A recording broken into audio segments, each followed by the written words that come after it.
Maurya films के माध्यम से आप ये प्रोग्राम आप लोग देख रहे होगा। मौर्य फिल्म्स चैनल के आप लोग ज़्यादा सब्सक्राइब करिए, लाइक खूब ढेर सारा प्यार बाबू। एक को बात हम हाँ जितना जन हमारे गाना गावत आलो मंच पर बतिया यूट्यूब पर आवे चाहिए तो है ना बाबू। चलिए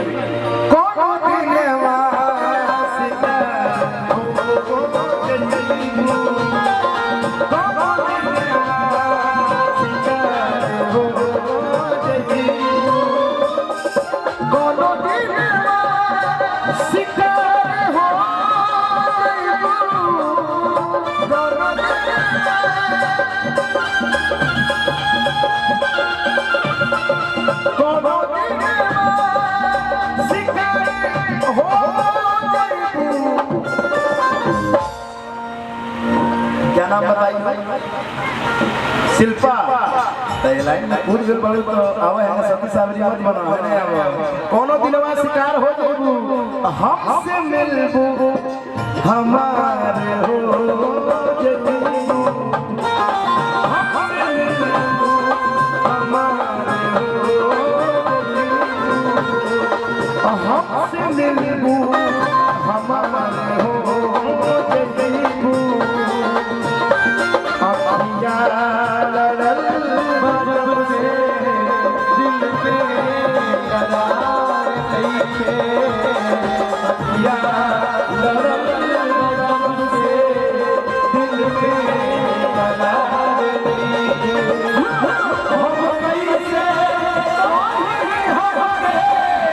तोहरा से प्यार नइखे हम कैसे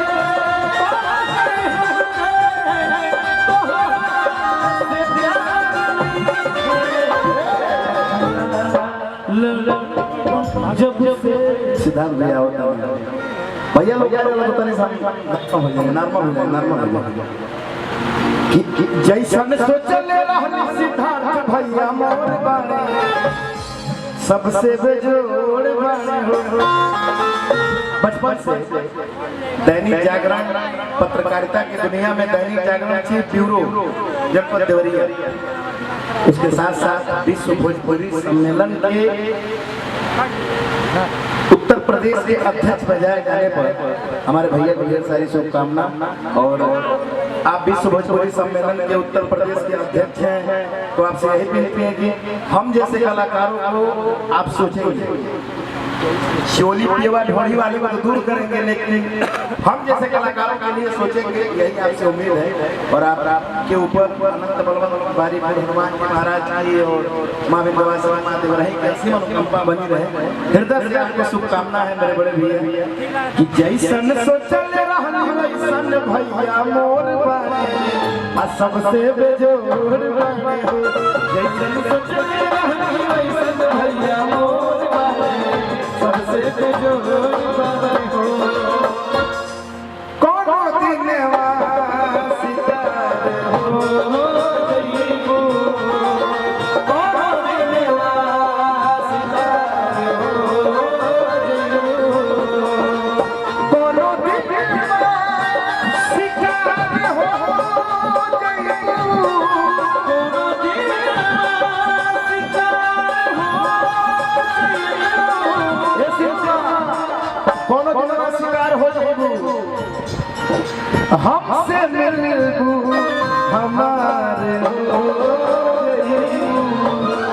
हमसे मिलबू हमारे हो हमसे मिलबू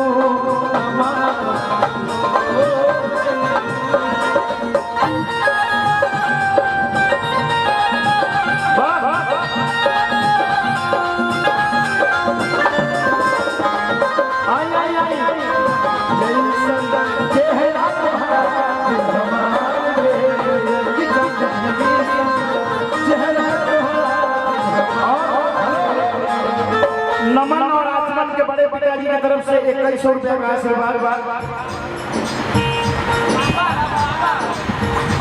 नहीं बड़े पिताजी की तरफ से 2100 मिला। अब ये बाबा की तरफ से नमन और आचमन के बाबा हाटा तहसील के वरिष्ठ अधिवक्ता वकील साहब की तरफ से 2100 रुपए का आशीर्वाद है। हृदय की गहराई से कोटि कोटि प्रणाम। 4000 ऐसे मिल गए।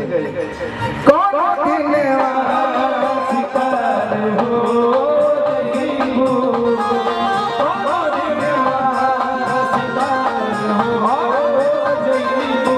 आदरणीय श्री एक गीत के जेकर फरमाइश भइल ह वरुण तिवारी जी की तरफ से 100 रुपए का आशीर्वाद है। हृदय गहराई से प्रणाम। कौन दिनवा कुल दर्द